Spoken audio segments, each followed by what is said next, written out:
ਅਣਗਹਿਲੀਆਂ ਹੁੰਦੀਆਂ ਕਿ ਅਸੀਂ ਕਾਰ ਡਰਾਈਵ ਕਰ ਰਹੇ ਹਾਂ ਜਾਂ ਕਾਰ ਦੀ ਨਾਲ ਦੀ ਸੀਟ ਤੇ ਬੈਠੇ ਹਾਂ ਤਾਂ ਅਸੀਂ ਸੀਟ ਬੈਲਟ ਯੂਜ਼ ਨਹੀਂ ਕਰਦੇ। ਅਸੀਂ ਸਹੀ ਚੱਲ ਰਹੇ ਹਾਂ, ਪਿੱਛੋਂ ਆ ਕੇ ਕਿਸੇ ਚੀਜ਼ ਨੇ ਹਿੱਟ ਕਰਤਾ ਤਾਂ ਅਸੀਂ ਸਾਹਮਣੇ ਸ਼ੀਸ਼ੇ 'ਚ ਲੱਗੇ ਜਾਂ ਕਿਸੇ ਸਾਈਡ ਤੇ ਲੱਗੇ ਤਾਂ ਸਾਡੇ ਇੰਜਰੀ ਹੋ ਜਾਂਦੀ ਹੈ। ਮੋਸਟ ਆਫ ਜਦੋਂ ਇਹ ਇੰਜਰੀ ਹੁੰਦੀ ਹੈ ਜਿਹੜੀ ਕਾਰ ਦੇ ਵਿੱਚ ਤਾਂ ਉਹ ਸਰਵਾਈਕਲ ਦੀ ਇੰਜਰੀ ਹੁੰਦੀ ਹੈ। ਜਦੋਂ ਸਿਰ ਜਾ ਕੇ ਸ਼ੀਸ਼ੇ 'ਚ ਲੱਗਦਾ ਹੈਡ ਇੰਜਰੀ ਔਰ ਸਰਵਾਈਕਲ ਇੰਜਰੀ ਹੋਣ ਦੇ ਚਾਂਸ ਹੁੰਦੇ ਆ। ਸਰਵਾਈਕਲ ਇੰਜਰੀ 'ਚ ਕੀ ਹੁੰਦਾ ਕਿ ਗਰਦਨ ਤੋਂ ਨੀਚੇ ਦਾ ਧੜ ਚਾਰੋਂ ਲਿੰਬ ਜਿਹੜੇ ਆ ਦੋਨੋਂ ਹੱਥ ਦੋਨੋਂ ਪੈਰ ਕੰਮ ਕਰਨਾ ਬੰਦ ਕਰ ਜਾਂਦੇ ਆ। ਠੀਕ ਹੈ, ਉਸ ਤੋਂ ਬਾਅਦ ਅਗਰ ਮੈਂ ਸੇਫਟੀ ਫੈਕਟਰਸ ਦੀ ਕਮੀਆਂ ਦੇ ਨਾਲ ਗੱਲ ਕਰਾਂ, ਸਾਡੇ ਕੋਲ ਬਹੁਤ ਆਉਂਦੇ ਨੇ ਬਿਜਲੀ ਦੇ ਜਿਹੜੇ ਹੈਗੇ ਆ ਕੰਮ ਕਰਨ ਵਾਲੇ ਬੰਦੇ ਜਿਹੜੇ ਖੰਭਿਆਂ 'ਤੇ ਚੜ੍ਹੇ ਨੇ, ਕਿਸੇ ਵੀ ਤਰ੍ਹਾਂ ਦਾ ਪ੍ਰੋਟੈਕਸ਼ਨ ਨਹੀਂ ਲਈ ਉਹਨਾਂ ਨੇ, ਕਿਸੇ ਤਰ੍ਹਾਂ ਦੇ ਨਾਲ ਸੇਫਟੀ ਫੈਕਟਰ ਯੂਜ਼ ਨਹੀਂ ਕੀਤਾ ਹੋਇਆ, ਉਹ ਖੰਭੇ ਤੋਂ ਗਿਰ ਗਏ, ਉਹਨਾਂ ਦੀ ਇੰਜਰੀ ਹੋ ਗਈ। ਮਿਸਤਰੀ ਮਜ਼ਦੂਰ ਬਹੁਤ ਆਉਂਦੇ ਨੇ, ਸੈਕਿੰਡ ਫਲੋਰ ਦੀ ਪੈਡ 'ਤੇ ਚੜ੍ਹੇ ਹੋਏ ਆ, ਪੈਡ ਦੇ ਉੱਪਰੋਂ ਦੀ ਨੀਚੇ ਗਿਰ ਗਏ। ਸਟਾਰਟਿੰਗ ਟਾਈਮ ਦੇ ਵਿੱਚ ਤਾਂ ਬਹੁਤ ਟਫ ਹੁੰਦਾ ਵਾ। ਜਦੋਂ ਇਹ ਇੰਜਰੀ ਹੁੰਦੀ ਹੈ ਤਾਂ ਪੇਸ਼ੈਂਟ ਐਕਸੈਪਟ ਨਹੀਂ ਕਰ ਪਾਉਂਦਾ ਕਿ ਮੈਂ ਵੀਲ ਚੇਅਰ 'ਤੇ ਕਿਸ ਤਰ੍ਹਾਂ ਰਵਾਂ, ਕਿਵੇਂ ਆਪਣੀ ਲਾਈਫ ਨੂੰ ਬਿਤਾਵਾਂ। ਬਟ ਇੱਕ ਦੂਸਰੇ ਨੂੰ ਦੇਖ ਕੇ ਉਹਨਾਂ ਦੀ ਕੋਸ਼ਿਸ਼ ਹੁੰਦੀ ਹੈ ਚੇਂਜ ਕਰਨ ਦੀ ਆਪਣੇ ਆਪ ਨੂੰ, ਔਰ ਅਸੀਂ ਉਹਨਾਂ ਦੀ ਕਾਉਂਸਲਿੰਗ ਕਰੀ ਦੀ ਹੈ। ਕਾਉਂਸਲਿੰਗ ਤੋਂ ਬਾਅਦ ਉਹਨਾਂ ਨੂੰ ਫੈਮਿਲੀ ਦੀ ਕਾਉਂਸਲਿੰਗ ਕਰੀ ਦੀ ਹੈ ਅਤੇ ਉਸ ਤੋਂ ਬਾਅਦ ਚੇਂਜਸ ਆ ਜਾਂਦੇ ਨੇ। ਠੀਕ ਹੈ, ਔਰ ਉਸ ਤੋਂ ਬਾਅਦ ਜੇ ਮੈਂ ਗੱਲ ਕਰਾਂ ਜਿਹੜੇ ਇਹਨਾਂ ਦੇ ਸਾਡੇ ਇਨਫਰਾਸਟਰਕਚਰ ਦੇ ਫ਼ਰਕ ਹੈਗੇ ਨੇ, ਉਹ ਸਾਡੇ ਡਿਸੇਬਿਲਿਟੀ ਦੇ ਅਕੋਰਡਿੰਗ ਨਹੀਂ ਹੈਗੇ। ਇਹ ਸਭ ਤੋਂ ਵੱਡੀ ਸਾਡੀ ਕਮੀ ਹੈ। ਮੋਟੀਵੇਟ ਕਰਨ ਵਾਲਾ ਮੈਨੂੰ ਸਾਡੇ ਅੰਮ੍ਰਿਤਸਰ ਦੇ ਭਾਜੀ ਨੇ ਦਵਿੰਦਰ ਸਿੰਘ ਜੀ, ਉਹ ਮੈਨੂੰ ਮਿਲੇ। ਉਹਨਾਂ ਨੂੰ ਵੇਖ ਕੇ ਮੈਂ ਬਹੁਤ ਇੰਸਪਾਇਰ ਹੋਇਆ ਸੀਗਾ ਉਸ ਟਾਈਮ, ਅਤੇ ਉਸ ਤੋਂ ਬਾਅਦ ਲਾਈਫ ਚੇਂਜ ਹੁੰਦੀ ਚਲੀ ਗਈ। ਔਰ ਫਿਰ ਮਤਲਬ ਅੱਗੇ ਜਦੋਂ ਵਧਣਾ ਸ਼ੁਰੂ ਕੀਤਾ ਜ਼ਿੰਦਗੀ ਦੇ ਵਿੱਚ, ਅਤੇ ਇੱਕ ਲਾਈਫ ਪਾਰਟਨਰ ਮਿਲ ਗਿਆ ਵਧੀਆ, ਜਿਹਨੇ ਸਾਥ ਦੇਣਾ ਸ਼ੁਰੂ ਕਰ ਦਿੱਤਾ, ਅਤੇ ਉਸ ਤੋਂ ਬਾਅਦ ਬਸ ਫਿਰ ਪਿੱਛੇ ਮੁੜ ਕੇ ਦੇਖਿਆ ਹੀ ਨਹੀਂ।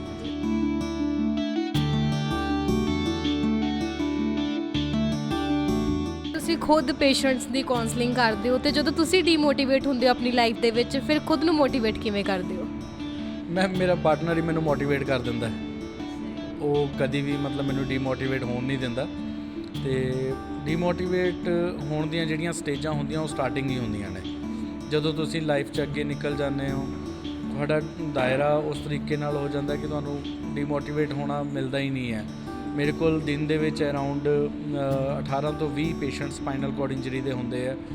ਸੋ ਉਹਨਾਂ ਦੇ ਨਾਲ ਗੱਲ ਕਰਦੇ, ਉਹਨਾਂ ਦੇ ਨਾਲ ਕਾਉਂਸਲਿੰਗਸ ਕਰਦੇ, ਉਹਨਾਂ ਦੀਆਂ ਐਕਸਰਸਾਈਜ਼ ਦੇਖਦੇ, ਉਹਨਾਂ ਨੂੰ ਮਿਲਦੇ, ਉਹਨਾਂ ਦੇ ਪਰਿਵਾਰਾਂ ਨੂੰ ਮਿਲਦੇ, ਮੇਰਾ ਟਾਈਮ ਕਦੋਂ ਨਿਕਲ ਜਾਂਦਾ ਮੈਨੂੰ ਪਤਾ ਹੀ ਨਹੀਂ ਲੱਗਦਾ।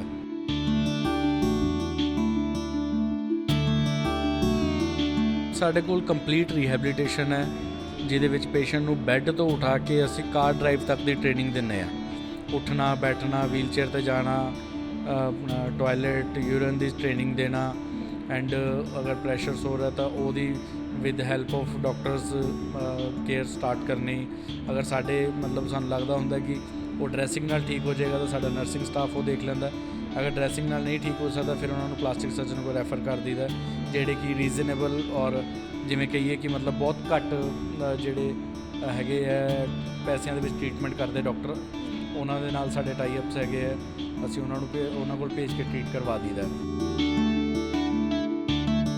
ਪਰਿਵਾਰ ਦੇ ਵੱਲੋਂ ਵੀ ਫਿਰ ਸਪੋਰਟ ਕੀਤਾ ਗਿਆ ਸੀ ਜਾਂ ਵਿਰੋਧ ਹੀ ਕੀਤਾ ਗਿਆ? ਵੀਲ ਚੇਅਰ ਦੀ ਪ੍ਰੋਬਲਮ ਸੀਗੀ ਕਿ ਗੁਰਵਿੰਦਰ ਵੀਲ ਚੇਅਰ 'ਤੇ ਹੈ, ਇਸ ਵਜ੍ਹਾ ਕਰਕੇ ਫਿਰ ਉਹਨਾਂ ਨੇ ਮਤਲਬ ਇਸ ਚੀਜ਼ ਨੂੰ ਐਗਰੀ ਨਹੀਂ ਕੀਤਾ ਕਿ ਨਹੀਂ ਅਸੀਂ ਮੈਰਿਜ ਨਹੀਂ ਕਰਾਂਗੇ ਕਿਉਂਕਿ ਗੁਰਵਿੰਦਰ ਵੀਲ ਚੇਅਰ 'ਤੇ ਆ। ਔਰ ਦੂਸਰੀ ਚੀਜ਼ ਇਹ ਕਿ ਮਤਲਬ ਜਿੱਦਾਂ ਸਪਾਈਨਲ ਕੋਰਡ ਇੰਜਰੀ ਆ, ਪਤਾ ਨਹੀਂ ਚੱਲਣਾ ਹੈ ਕਿ ਨਹੀਂ ਚੱਲਣਾ, ਇਹ ਚੀਜ਼ਾਂ ਦੇ ਬਹੁਤ ਸਾਰੇ ਇਸ਼ੂ ਹੁੰਦੇ ਨੇ।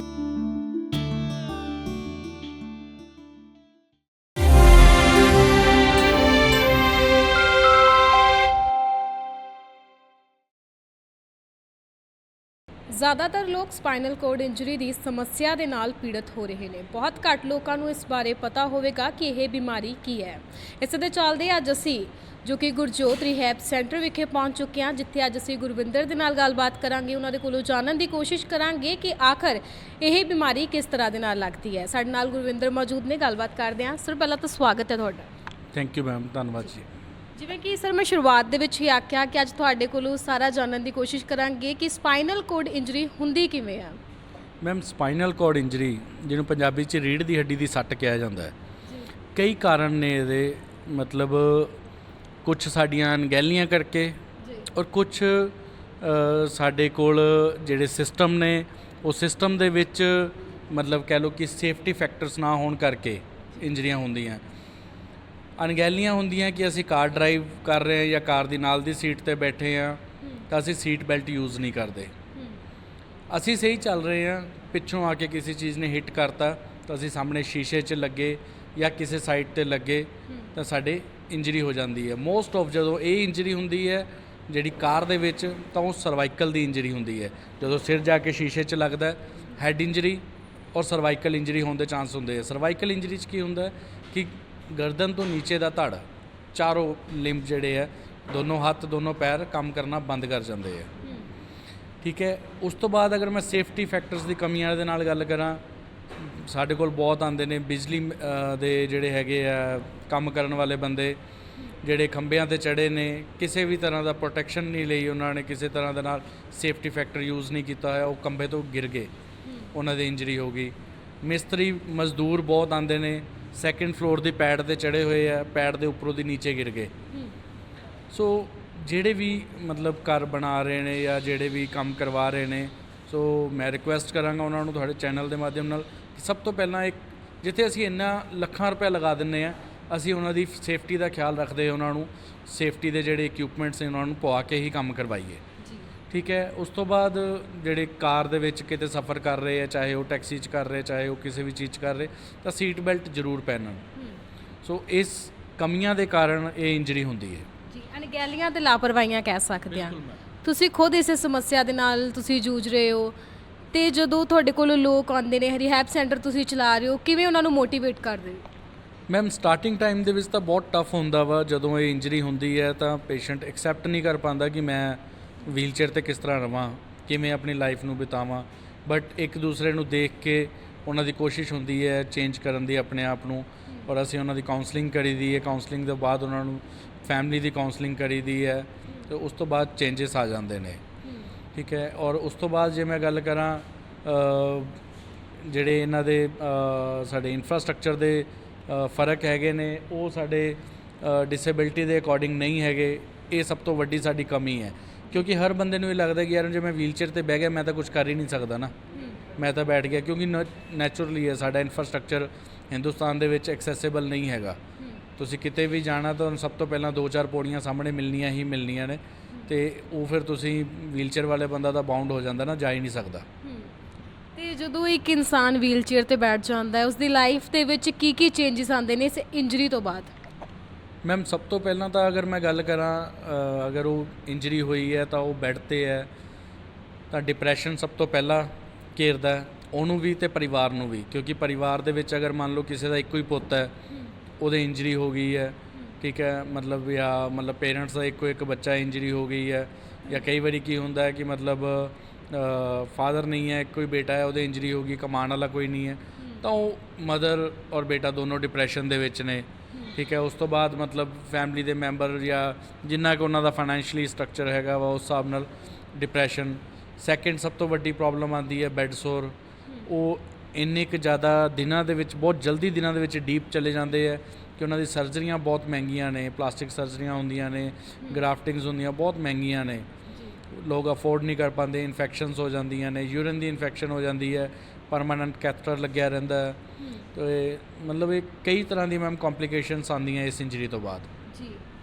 ਤੇ ਸਰ ਤੁਹਾਡੀ ਜ਼ਿੰਦਗੀ ਦੇ ਵਿੱਚ ਅਜਿਹਾ ਮੋੜ ਕਦੋਂ ਆਇਆ ਕਿ ਤੁਸੀਂ ਵੀਲਚੇਅਰ ਤੇ ਬੈਠੇ ਤੇ ਤੁਹਾਨੂੰ ਆਪਣੀ ਪੂਰੀ ਲਾਈਫ ਵੀਲਚੇਅਰ ਤੇ ਬਿਤਾਉਣੀ ਪੈ ਰਹੀ ਹੈ? ਮੈਮ ਮੇਰੀ ਲਾਈਫ ਦੇ ਵਿੱਚ ਜਦੋਂ ਇਹ ਟਾਈਮ ਆਇਆ, ਮੈਂ 9 ਮੰਥ ਤੋਂ ਬੈੱਡ 'ਤੇ ਸੀਗਾ। ਠੀਕ ਹੈ। ਤਾਂ ਇੱਕ ਟਾਈਮ ਐਸਾ ਆ ਗਿਆ ਕਿ ਮੇਰਾ ਬ੍ਰਦਰ ਮੇਰੇ ਨਾਲ ਜਿਹੜਾ ਮੇਰੀ ਕੇਅਰ ਟੇਕ ਕਰਦਾ ਸੀਗਾ ਛੋਟਾ, ਉਹ ਮਤਲਬ ਜਿਵੇਂ ਤੁਹਾਨੂੰ ਮੈਂ ਦੱਸਿਆ ਕਿ ਫੈਮਿਲੀ ਡਿਪਰੈਸ਼ਨ 'ਚ ਹੁੰਦੀ ਹੈ, ਉਹ ਟੈਨਸ਼ਨ ਦੀ ਵਜ੍ਹਾ ਨਾਲ ਮੇਰੇ ਤੋਂ 4 ਕਦਮ ਦੂਰ ਗਿਰ ਗਿਆ। ਮੇਰੇ 'ਚ ਉਨੀ ਹਿੰਮਤ ਨਹੀਂ ਸੀ ਕਿ ਮੈਂ ਉਹਨੂੰ ਚੱਕ ਸਕਾਂ, ਤੇ ਜਦੋਂ ਮੈਂ ਮਤਲਬ ਉਹਨੂੰ ਚੱਕ ਨਹੀਂ ਸਕਦਾ ਸੀ ਤਾਂ ਮੈਨੂੰ ਇੰਨਾ ਇੱਦਾਂ ਲੱਗ ਰਿਹਾ ਸੀ ਕਿ ਯਾਰ ਇਹ ਲਾਈਫ ਖਤਮ ਹੈ, ਹੁਣ ਮੈਂ ਕੀ ਕਰਨਾ ਵਾ। ਫਿਰ ਵੀਲਚੇਅਰ ਨੂੰ ਐਕਸੈਪਟ ਕੀਤਾ ਸੀਗਾ ਕਿ ਮਤਲਬ ਅਗਰ ਮੈਂ ਵੀਲਚੇਅਰ 'ਤੇ ਬੈਠਾ ਹੁੰਦਾ ਸ਼ਾਇਦ ਮੈਂ ਉਹਦੇ ਕੋਲ ਫਟਾਫਟ ਪਹੁੰਚ ਜਾਂਦਾ ਤੇ ਮੈਂ ਉਹਨੂੰ ਹੈਲਪ ਕਰ ਦਿੰਦਾ। ਸੋ ਉਸ ਟਾਈਮ ਮੈਂ ਵੀਲਚੇਅਰ ਐਕਸੈਪਟ ਕੀਤੀ ਸੀ। ਬਹੁਤ ਸਾਰੇ ਲੋਕ ਅਜਿਹੇ ਵੀ ਨੇ ਜੋ ਇਸ ਇੰਜਰੀ ਤੋਂ ਬਾਅਦ ਥੱਕ ਜਾਂਦੇ ਨੇ, ਟੁੱਟ ਹਾਰ ਜਾਂਦੇ ਨੇ ਤੇ ਸੁਸਾਈਡ ਤੱਕ ਕਰ ਲੈਂਦੇ ਨੇ। ਉਹਨਾਂ ਲੋਕਾਂ ਨੂੰ ਕੀ ਕਹਿਣਾ ਚਾਹੁੰਦੇ? ਮੈਮ ਦੇਖੋ, ਸੁਸਾਈਡ ਨਹੀਂ ਕਰ ਸਕਦਾ ਹੁੰਦਾ ਜਿਹੜਾ ਵੀਲਚੇਅਰ ਵਾਲਾ ਬੰਦਾ ਵਾ। ਮੈਨੂੰ ਨਹੀਂ ਲੱਗਦਾ ਹੈਗਾ ਕਿ ਵੀਲਚੇਅਰ ਵਾਲਾ ਬੰਦਾ ਸੁਸਾਈਡ ਕਰ ਸਕਦਾ ਹੈ, ਕਿਉਂਕਿ ਉਹਦੇ ਕੋਲ ਕੋਈ ਵੀ ਸਿਸਟਮ ਨਹੀਂ ਹੈਗਾ ਬੈੱਡ ਤੇ ਪੈ ਕੇ ਸੁਸਾਈਡ ਕਰਨ ਦਾ। ਕੋਈ ਵੀ ਚੀਜ਼ ਉਹਦੇ ਕੋਲ ਪਹੁੰਚ ਨਹੀਂ ਸਕਦੀ ਕਿ ਉਹ ਸੁਸਾਈਡ ਕਰ ਲਵੇ। ਜੋ ਮੇਰੇ ਆਪਣੇ ਅਕੋਰਡਿੰਗਲੀ ਹੈ ਕਿ ਅਗਰ ਮੈਂ ਬੈੱਡ ਤੇ ਪਿਆ ਤਾਂ ਮਤਲਬ ਕੋਈ ਵੀ ਚੀਜ਼ ਚੱਲ ਕੇ ਮੇਰੇ ਕੋਲ ਨਹੀਂ ਆਏਗੀ ਸੁਸਾਈਡ ਕਰਨ ਲਈ। ਤੇ ਜਦੋਂ ਅਸੀਂ ਵੀਲਚੇਅਰ ਤੇ ਬੈਠ ਕੇ ਆਪਣੀ ਲਾਈਫ ਦੀਆਂ ਚੀਜ਼ਾਂ ਨੂੰ ਐਕਸੈਪਟ ਕਰ ਲੈਂਦੇ ਹਾਂ, ਫਿਰ ਸਾਡਾ ਮਾਈਂਡ ਸੁਸਾਈਡ ਵਾਲੇ ਪਾਸੇ ਜਾਂਦਾ ਹੀ ਨਹੀਂ। ਤੇ ਤੁਹਾਨੂੰ ਤੁਹਾਡੀ ਜ਼ਿੰਦਗੀ ਦੇ ਵਿੱਚ ਮੋਟੀਵੇਟ ਕਰਨ ਵਾਲਾ ਕਿਹੜਾ ਪਰਸਨ ਸਭ ਤੋਂ ਪਹਿਲਾਂ ਮਿਲਿਆ? ਮੈਂ ਮੋਟੀਵੇਟ ਕਰਨ ਵਾਲਾ ਮੈਨੂੰ ਸਾਡੇ ਅੰਮ੍ਰਿਤਸਰ ਦੇ ਭਾਜੀ ਨੇ, ਦਵਿੰਦਰ ਸਿੰਘ ਜੀ, ਉਹ ਮੈਨੂੰ ਮਿਲੇ। ਉਹਨਾਂ ਨੂੰ ਵੇਖ ਕੇ ਮੈਂ ਬਹੁਤ ਇੰਸਪਾਇਰ ਹੋਇਆ ਸੀਗਾ ਉਸ ਟਾਈਮ। ਤੇ ਉਸ ਤੋਂ ਬਾਅਦ ਲਾਈਫ ਚੇਂਜ ਹੁੰਦੀ ਚਲੀ ਗਈ ਔਰ ਫਿਰ ਮਤਲਬ ਅੱਗੇ ਜਦੋਂ ਵਧਣਾ ਸ਼ੁਰੂ ਕੀਤਾ ਜ਼ਿੰਦਗੀ ਦੇ ਵਿੱਚ, ਤੇ ਇੱਕ ਲਾਈਫ ਪਾਰਟਨਰ ਮਿਲ ਗਿਆ ਵਧੀਆ, ਜਿਹਨੇ ਸਾਥ ਦੇਣਾ ਸ਼ੁਰੂ ਕਰ ਦਿੱਤਾ। ਤੇ ਉਸ ਤੋਂ ਬਾਅਦ ਬਸ ਫਿਰ ਪਿੱਛੇ ਮੁੜ ਕੇ ਦੇਖਿਆ ਹੀ ਨਹੀਂ। ਲਾਈਫ ਪਾਰਟਨਰ ਤੁਹਾਨੂੰ ਇੰਜਰੀ ਤੋਂ ਬਾਅਦ ਮਿਲੇ? ਮੈਨੂੰ ਇੰਜਰੀ ਤੋਂ 4 ਸਾਲ ਬਾਅਦ ਮਿਲੀ ਜੀ। ਮਤਲਬ 4 ਸਾਲ ਬਾਅਦ ਮੇਰੀ ਮੈਰਿਜ ਹੋਈ, ਮੈਨੂੰ 2 ਸਾਲ ਬਾਅਦ ਹੀ ਗਏ ਸੀਗੇ। ਅਸੀਂ 2 ਸਾਲ ਬਹੁਤ ਅੱਛੇ ਫਰੈਂਡਸ ਰਹੇ ਹਾਂ ਤੇ ਉਸ ਤੋਂ ਬਾਅਦ ਅਸੀਂ ਮੈਰਿਜ ਕਰਵਾਈ। ਅੱਛਾ ਜੀ। ਤੇ ਪਰਿਵਾਰ ਨੇ ਵੀ ਵਿਰੋਧ ਕੀਤਾ ਹੋਣਾ ਫਿਰ ਇਸ ਦਾ? ਮੈਮ ਅਗਰ ਮੈਂ ਗੱਲ ਕਰਾਂ ਮੇਰੇ ਅਕੋਰਡਿੰਗਲੀ, ਅਗਰ ਮੈਂ ਵੀਲਚੇਅਰ ਤੇ ਹਾਂ ਤਾਂ ਮੇਰਾ ਪਰਿਵਾਰ ਵਿਰੋਧ ਨਹੀਂ ਕਰੇਗਾ।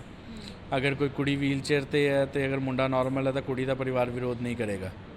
ਵਿਰੋਧ ਸਿਰਫ ਉਹੀ ਪਰਿਵਾਰ ਕਰੇਗਾ ਜਿਨ੍ਹਾਂ ਦਾ ਜਿਹੜਾ ਪਰਸਨ ਹੈਗਾ ਨਾਰਮਲ ਹੈ। ਉਹਨਾਂ ਨੂੰ ਵਿਰੋਧ ਹੁੰਦਾ ਕਿ ਸਾਡਾ ਮਤਲਬ ਮੇਰੇ ਇਨ-ਲॉज ਨੂੰ ਵੀ ਹੋਊਗਾ ਕਿ ਸਾਡਾ ਜਵਾਈ ਵੀਲਚੇਅਰ ਤੇ ਕਿਉਂ, ਅਸੀਂ ਕਿਉਂ ਐਕਸੈਪਟ ਕਰੀਏ, ਸਾਡੀ ਕੁੜੀ ਚੰਗੀ ਭਲੀ ਹੈ। ਜੀ। ਤੇ ਤੁਸੀਂ ਖੁਦ ਪੇਸ਼ੈਂਟਸ ਦੀ ਕਾਉਂਸਲਿੰਗ ਕਰਦੇ ਹੋ ਤੇ ਜਦੋਂ ਤੁਸੀਂ ਡੀਮੋਟੀਵੇਟ ਹੁੰਦੇ ਹੋ ਆਪਣੀ ਲਾਈਫ ਦੇ ਵਿੱਚ, ਫਿਰ ਖੁਦ ਨੂੰ ਮੋਟੀਵੇਟ ਕਿਵੇਂ ਕਰਦੇ ਹੋ? ਮੇਰਾ ਪਾਰਟਨਰ ਹੀ ਮੈਨੂੰ ਮੋਟੀਵੇਟ ਕਰ ਦਿੰਦਾ ਹੈ। ਉਹ ਕਦੀ ਵੀ ਮਤਲਬ ਮੈਨੂੰ ਡੀਮੋਟੀਵੇਟ ਹੋਣ ਨਹੀਂ ਦਿੰਦਾ। ਤੇ ਡੀਮੋਟੀਵੇਟ ਹੋਣ ਦੀਆਂ ਜਿਹੜੀਆਂ ਸਟੇਜਾਂ ਹੁੰਦੀਆਂ ਉਹ ਸਟਾਰਟਿੰਗ ਹੀ ਹੁੰਦੀਆਂ ਨੇ। ਜਦੋਂ ਤੁਸੀਂ ਲਾਈਫ 'ਚ ਅੱਗੇ ਨਿਕਲ ਜਾਂਦੇ ਹੋ, ਤੁਹਾਡਾ ਦਾਇਰਾ ਉਸ ਤਰੀਕੇ ਨਾਲ ਹੋ ਜਾਂਦਾ ਕਿ ਤੁਹਾਨੂੰ ਡੀਮੋਟੀਵੇਟ ਹੋਣਾ ਮਿਲਦਾ ਹੀ ਨਹੀਂ ਹੈ। ਮੇਰੇ ਕੋਲ ਦਿਨ ਦੇ ਵਿੱਚ ਅਰਾਊਂਡ 18 ਤੋਂ 20 ਪੇਸ਼ੈਂਟ ਸਪਾਈਨਲ ਕੋਰਡ ਇੰਜਰੀ ਦੇ ਹੁੰਦੇ ਆ। ਸੋ ਉਹਨਾਂ ਦੇ ਨਾਲ ਗੱਲ ਕਰਦੇ, ਉਹਨਾਂ ਦੇ ਨਾਲ ਕਾਉਂਸਲਿੰਗਸ ਕਰਦੇ, ਉਹਨਾਂ ਦੀਆਂ ਐਕਸਰਸਾਈਜ਼ ਦੇਖਦੇ, ਉਹਨਾਂ ਨੂੰ ਮਿਲਦੇ, ਉਹਨਾਂ ਦੇ ਪਰਿਵਾਰਾਂ ਨੂੰ ਮਿਲਦੇ, ਮੇਰਾ ਟਾਈਮ ਕਦੋਂ ਨਿਕਲ ਜਾਂਦਾ ਮੈਨੂੰ ਪਤਾ ਹੀ ਨਹੀਂ ਲੱਗਦਾ। ਤੇ ਤੁਸੀਂ ਪੂਰੇ ਆਪਣੇ ਘਰ ਨੂੰ ਆਪਣੇ ਹਿਸਾਬ ਦੇ ਨਾਲ ਮੋਡੀਫਾਈ ਵੀ ਕੀਤਾ ਹੋਇਆ? ਹਾਂਜੀ ਬਿਲਕੁਲ ਮੈਮ। ਮੈਂ ਫਸਟ ਫਲੋਰ ਤੇ ਰਹਿਣਾ ਵਾ, ਮੈਂ ਲਿਫਟ ਲਗਾ ਰੱਖੀ ਹੈ ਘਰੇ ਔਰ ਉਸ ਤੋਂ ਬਾਅਦ ਇੱਕ ਸਾਡਾ ਛੋਟਾ ਪੋਰਸ਼ਨ ਹੋਰ ਹੈਗਾ, ਉੱਥੇ ਰੈਂਪ ਬਣਾ ਰੱਖਿਆ ਐਂਡ ਘਰੇ ਸਾਰੇ ਵਾਸ਼ਰੂਮ ਐਕਸੈਸਿਬਲ ਕੀਤੇ ਹੋਏ ਨੇ। ਤੇ ਉਸ ਤਰੀਕੇ ਨਾਲ ਸਾਰਾ ਸਟਰਕਚਰ ਚੇਂਜ ਕੀਤਾ ਹੈ। ਮੇਰੀ ਗੱਡੀ ਹੈ, ਮੈਂ ਕਾਰ ਡਰਾਈਵ ਕਰਦਾ, ਮੇਰੀ ਕਾਰ ਟੋਟਲੀ ਮੋਡੀਫਾਈਡ ਹੈ ਤੇ ਉਹ ਮੈਂ ਆਪ ਖੁਦ ਡਰਾਈਵ ਕਰਦਾ ਹਾਂ ਜੀ। ਤੇ ਇਸ ਤੋਂ ਇਲਾਵਾ ਜੇਕਰ ਗੱਲ ਕੀਤੀ ਜਾਵੇ ਤੁਹਾਡੇ ਰਿਹੈਬ ਸੈਂਟਰ ਦੀ, ਤਾਂ ਕਿੰਨੇ ਪ੍ਰਕਾਰ ਦੀਆਂ ਥੈਰੇਪੀਜ਼ ਨੇ, ਕਿੱਥੋਂ ਪੇਸ਼ੈਂਟਸ ਆਉਂਦੇ ਨੇ ਤੇ ਕਿੰਨਾ ਕੁ ਖਰਚਾ ਲੱਗ ਜਾਂਦਾ?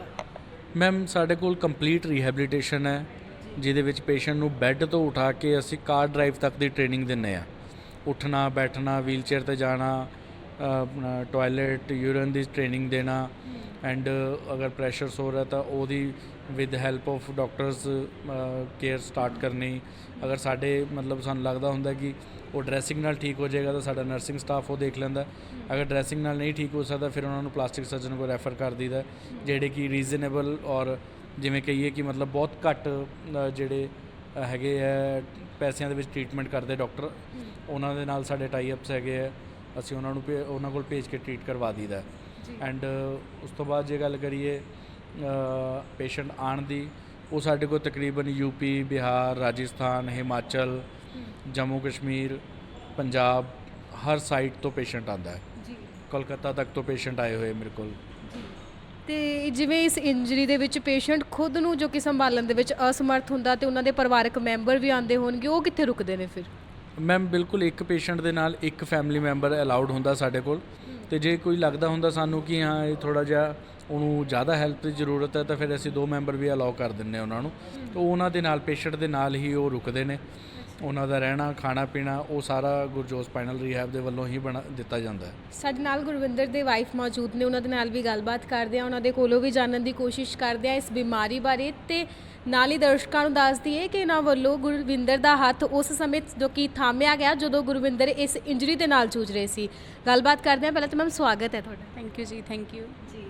ਮੈਮ ਤੁਹਾਡੇ ਵੱਲੋਂ ਸੈਂਟਰ ਚਲਾਇਆ ਜਾ ਰਿਹਾ ਹਸਬੈਂਡ ਵਾਈਫ ਦੇ ਵੱਲੋਂ, ਤੇ ਇਸ ਸੈਂਟਰ ਬਾਰੇ ਕੁਝ ਦੱਸੋ। ਸੈਂਟਰ ਜਿਹੜਾ ਸਾਡਾ ਹੈ, ਸਾਡਾ ਰੀਹੈਬਿਲਿਟੇਸ਼ਨ ਸੈਂਟਰ ਆ। ਅਸੀਂ ਸਪਾਈਨਲ ਕੋਰਡ ਇੰਜਰੀ ਤੇ ਵਰਕ ਕਰ ਰਹੇ ਹਾਂ। ਉਹਦੇ ਨਾਲ ਜਿੱਦਾਂ ਵਨ ਸਾਈਡ ਪੈਰਾਲਾਈਜ਼ ਕੇਸ ਆਉਂਦੇ ਨੇ ਔਰ ਔਰਥੋ ਦੇ ਵੀ ਕੇਸ ਆਉਂਦੇ ਨੇ ਸਾਡੇ ਕੋਲ, ਜਿੱਦਾਂ ਸਰਵਾਈਕਲ ਪੇਨ ਜਾਂ ਬੈਕ ਪੇਨ, ਨੈਕ ਪੇਨ, ਨੀ ਰਿਪਲੇਸਮੈਂਟ, ਹਿਪ ਰਿਪਲੇਸਮੈਂਟ, ਸਾਰੇ ਮਤਲਬ ਟੋਟਲ ਰੀਹੈਬ ਔਰ ਵਿਦ ਸਾਰੀ ਪ੍ਰੋਬਲਮਸ ਦਾ ਅਸੀਂ ਕਰਦੇ ਪਏ ਹਾਂ ਜੀ। ਮੈਮ ਗੁਰਵਿੰਦਰ ਜੋ ਕਿ ਸਪਾਈਨਲ ਕੋਰਡ ਇੰਜਰੀ ਦੀ ਸਮੱਸਿਆ ਦੇ ਨਾਲ ਜੂਝ ਰਹੇ ਸੀਗੇ, ਜਦੋਂ ਸਾਰੇ ਸਾਥ ਛੱਡ ਗਏ ਤੁਸੀਂ ਉਸ ਸਮੇਂ ਉਹਨਾਂ ਦਾ ਹੱਥ ਫੜਿਆ। ਹਾਂਜੀ ਬਿਲਕੁਲ। ਗੁਰਵਿੰਦਰ ਨੂੰ 2012 ਦੇ ਵਿੱਚ ਇੰਜਰੀ ਹੋਈ ਸੀਗੀ ਔਰ 2014 ਦੇ ਵਿੱਚ ਅਸੀਂ ਦੋਨੋਂ ਮਿਲੇ ਸੀਗੇ। ਉਸ ਤੋਂ ਬਾਅਦ 2016 ਚ ਅਸੀਂ ਮੈਰਿਜ ਕਰਵਾਈ ਦੋਨਾਂ ਨੇ। ਤੇ ਪਰਿਵਾਰ ਦੇ ਵੱਲੋਂ ਵੀ ਫਿਰ ਸਪੋਰਟ ਕੀਤਾ ਗਿਆ ਸੀ ਜਾਂ ਵਿਰੋਧ ਹੀ ਕੀਤਾ ਗਿਆ? ਨਹੀਂ, ਐਕਚੁਅਲੀ ਵੀਲ ਚੇਅਰ ਦੀ ਪ੍ਰੋਬਲਮ ਸੀਗੀ ਕਿ ਗੁਰਵਿੰਦਰ ਵੀਲ ਚੇਅਰ 'ਤੇ ਹੈ, ਇਸ ਵਜ੍ਹਾ ਕਰਕੇ ਫਿਰ ਉਹਨਾਂ ਨੇ ਮਤਲਬ ਇਸ ਚੀਜ਼ ਨੂੰ ਐਗਰੀ ਨਹੀਂ ਕੀਤਾ ਕਿ ਨਹੀਂ ਅਸੀਂ ਮੈਰਿਜ ਨਹੀਂ ਕਰਾਂਗੇ ਕਿਉਂਕਿ ਗੁਰਵਿੰਦਰ ਵੀਲ ਚੇਅਰ 'ਤੇ ਆ। ਔਰ ਦੂਸਰੀ ਚੀਜ਼ ਇਹ ਕਿ ਮਤਲਬ ਜਿੱਦਾਂ ਸਪਾਈਨਲ ਕੋਰਡ ਇੰਜਰੀ ਆ, ਪਤਾ ਨਹੀਂ ਚੱਲਣਾ ਹੈ ਕਿ ਨਹੀਂ ਚੱਲਣਾ, ਇਹ ਚੀਜ਼ਾਂ ਦੇ ਬਹੁਤ ਸਾਰੇ ਇਸ਼ੂ ਹੁੰਦੇ ਨੇ। ਤੇ ਸਮਾਜ ਦਾ ਕੀ ਨਜ਼ਰੀਆ ਸੀ ਤੁਹਾਡੇ ਦੋਨਾਂ ਦੇ ਪ੍ਰਤੀ? ਲੋਕਾਂ ਦਾ ਤਾਂ ਬਿਹੇਵੀਅਰ ਤੁਹਾਨੂੰ ਪਤਾ ਹੀ ਹੁੰਦਾ ਹੈ ਕਿ ਮਤਲਬ ਉਹਨਾਂ ਦਾ ਬਿਹੇਵੀਅਰ ਮੋਸਟਲੀ ਇੱਦਾਂ ਹੀ ਹੁੰਦਾ ਸੀਗਾ ਕਿ ਕਿਉਂ ਕਿਸੇ ਹੋਰ ਨਾਲ ਵੀ ਮੈਰਿਜ ਕਰਵਾ ਸਕਦੇ ਸੀ ਤੁਸੀਂ, ਮਤਲਬ ਹੁਣ ਗੁਰਵਿੰਦਰ ਨੂੰ ਛੱਡ ਦਿਓ, ਅਸੀਂ ਕਿਤੇ ਹੋਰ ਮੈਰਿਜ ਕਰਵਾ ਦਿੰਦੇ ਤੁਹਾਡੀ। ਜਾਂ ਫਿਰ ਉਹਨਾਂ ਦਾ ਮਤਲਬ ਵੇ ਆਫ ਟਾਕ ਔਰ ਉਹਨਾਂ ਦਾ ਵੇਖਣ ਦਾ ਤਰੀਕਾ ਮਤਲਬ ਕਿ ਟੋਟਲੀ ਡਿਫਰੈਂਟ ਹੁੰਦਾ। ਹੁਣ ਚੇਂਜ ਹੋਇਆ ਜਾਂ ਹਜੇ ਵੀ ਇਦਾਂ ਦਾ ਹੀ ਆ? ਨੈਚੁਰਲੀ ਟਾਈਮ ਦੇ ਨਾਲ ਨਾਲ ਸਾਰਾ ਕੁਝ ਚੇਂਜ ਹੋ ਗਿਆ। ਤੇ ਗੱਲ ਕੀਤੀ ਜਾਵੇ ਜੇਕਰ ਗੁਰਵਿੰਦਰ ਦੀ, ਤਾਂ ਕਿਵੇਂ ਦੀ ਬੌਂਡਿੰਗ ਹੈ ਤੁਹਾਡੇ ਦੋਵਾਂ ਦੀ? ਬਹੁਤ ਅੱਛੀ ਬੌਂਡਿੰਗ ਆ, ਵਧੀਆ ਅੰਡਰਸਟੈਂਡਿੰਗ ਆ। 5 ਸਾਲ ਹੋ ਗਏ ਆ, ਵਧੀਆ ਆਪਣੇ ਸੈਂਟਰ ਨੂੰ ਚਲਾ ਰਹੇ ਹਾਂ, ਹਰ ਇੱਕ ਕੰਮ ਇੱਕ ਦੂਸਰੇ ਨਾਲ ਮਿਲ ਕੇ ਕਰਦੇ ਹਾਂ, ਇੱਦਾਂ ਦੀ ਕੋਈ ਪ੍ਰੋਬਲਮ ਨਹੀਂ ਹੈ। ਬਹੁਤ ਬਹੁਤ ਧੰਨਵਾਦ। ਗੱਲਬਾਤ ਕੀਤੀ ਤੇ ਉਹਨਾਂ ਦੇ ਕੋਲੋਂ ਸਪਾਈਨਲ ਕੋਰਡ ਇੰਜਰੀ ਦੀ ਜੋ ਸਮੱਸਿਆ ਹੈ ਉਸ ਬਾਬਤ ਪੂਰੀ ਜਾਣਕਾਰੀ ਹਾਸਲ ਕੀਤੀ ਗਈ। ਸੋ ਤੁਹਾਨੂੰ ਇਹ ਸਾਡਾ ਪ੍ਰੋਗਰਾਮ ਕਿੱਦਾਂ ਦਾ ਲੱਗਿਆ ਹੈ, ਤੁਸੀਂ ਆਪਣੀ ਰਾਏ ਸਾਡੇ ਕਮੈਂਟ ਬਾਕਸ ਵਿੱਚ ਸਾਨੂੰ ਲਿਖ ਕੇ ਭੇਜ ਸਕਦੇ ਹੋ। ਕੈਮਰਾ ਪਰਸਨ ਸੁਸ਼ੀਲ ਦੇ ਨਾਲ ਮੈਂ ਸਿਮਰਨ ਜਲੰਧਰ ਤੋਂ।